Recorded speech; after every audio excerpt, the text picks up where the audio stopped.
watched the Parahandy. Yes, Oh, the television program. Yeah.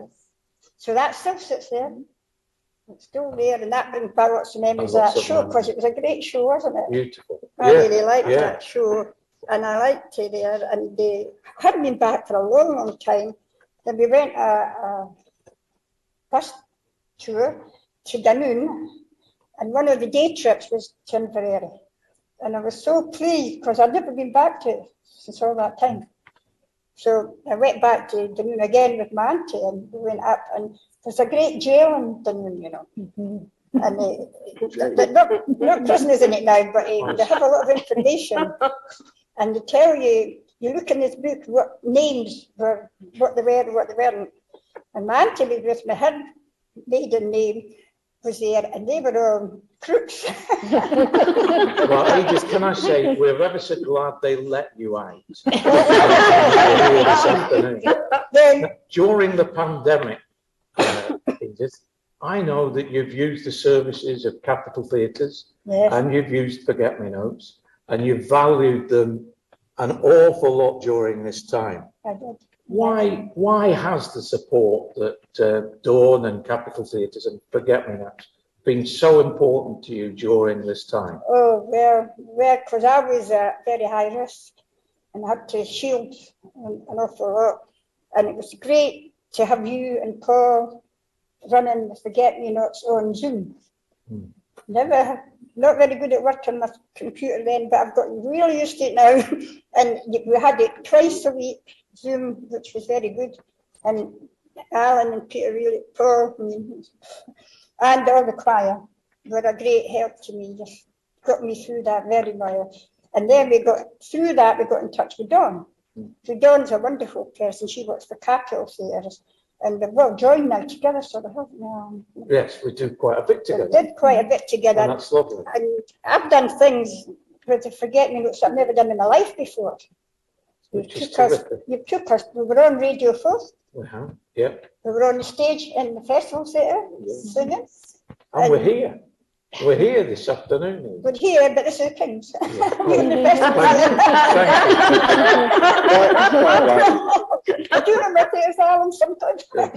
So that really was a great help to me. I must say, I must thank you for that. Because you worked very hard. I know that you and Paul have been doing a lot. You go visit. We wouldn't be able to do it without you, Edith, and all the others that are here. So I've made a lot of nice friends, and lovely. It's really good. It's great. So, because I haven't got a lot of relations here in Edinburgh. Unfortunately, my sister stayed in Bournemouth, but she's died a week past Monday, so that's a difficult. Awful. But she's not in Edinburgh anyway. But it's one less. Yeah. But I've got a good family and got good sons that really. Well, you'll know my son got me all your messages. Yeah. And we're all here to support one another, aren't we? Yeah. And that's such a good thing. This afternoon we can lean on each other. Can I just say, sorry, one thing about myself. I had a Christmas baby. My daughter was born, the first baby born in the Eastern General that year on Christmas Day. And that's the photo of her with the maiden. Oh, how good is that? I don't know if you can see that. Can you see that one's quite small? I need to get it enlarged. And then this is a certificate we got. And the Lord and Lady Provost came down to visit us and gave us a wee token to buy something for her. I brought it because I thought I was going to talk about myself. But that's me with my Anne on her Christmas Day, her christening day. And that was what we were hoping to do at Christmas, wasn't it? That's but right. Unfortunately, we were going to do that on Christmas. I wanted to know a special Christmas Day. Well, that was very special. She was due to come and hug me. And of course, all the folk were saying, we'll have a great celebration. But no, my baby decided she wanted to be there for Christmas. Because she loved Christmas. So she arrived, I had to go down to the Eastern General, and it's in Edinburgh, down, you know where it is, a seafield. And it was, so I'll never have a birth like this again, because I felt there was lots of nurses around me and the apron, and they're saying, come on, Edith, hurry up, the Royal Finley's not, I've got a Christmas baby yet. And we had to get up. Well, she come and she was beautiful. She was tiny. She was 5.5 pounds, 18 inches long, so she was just like a wee doll. Oh, And I just loved her so much, but unfortunately I lost her in her 40s with cancer, the most horrible thing. well, Showed you that Edith, one, listen, didn't thank you ever so much for sharing your memories with us. I think I've We're got going to move to another part of Scotland now and look at Dundee, the place I went to live in first, because we're going to sing another song just now, and we're going to do The Road and Miles to Dundee. That's my Alec and I. Alec's dead now as well, but we were married for 54 years before Alec died, so Okay. we had a good time. Well, thank you for sharing. So I'm glad, and that was us in Rio de Janeiro. Let's just sing the song, shall we? Shall we sing the song, Ross? I'm going to tell you. And that was me with my two sons. Edith, My son and my daughter. That was sing the finished song. now. Anyway, I'm going to sing a song now, folks. But this was what I had prepared. That's what we were going to do at Christmas, wasn't it? Is that all right now? And I must say, thank you, Alan. And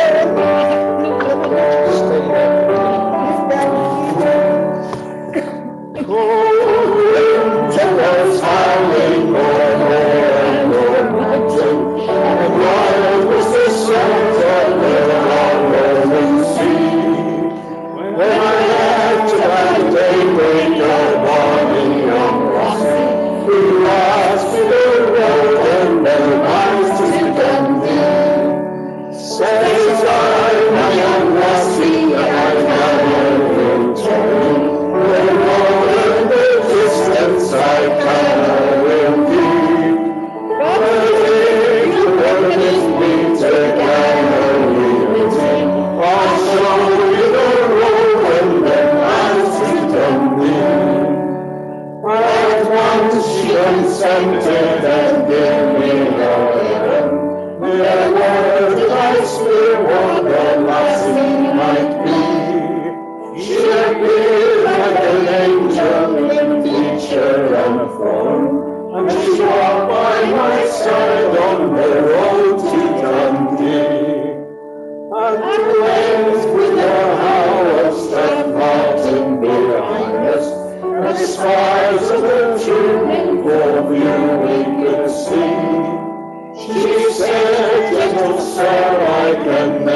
It did feel a little bit as though that song went on forever, didn't it? I think we could have sung another few verses.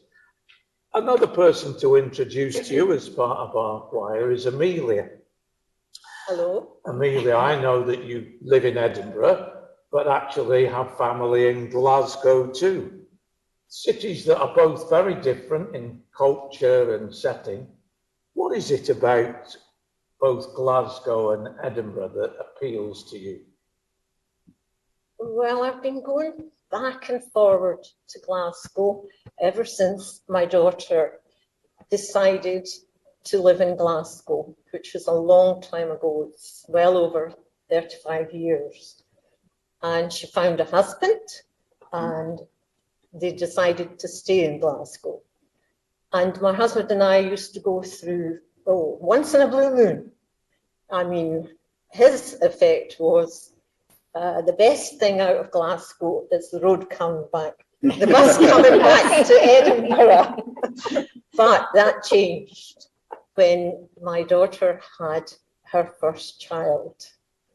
And we couldn't get through quick enough when she was born. And every month we travelled through to Glasgow just to be with her. And then when her brother came along, it was even worse. It was every fortnight.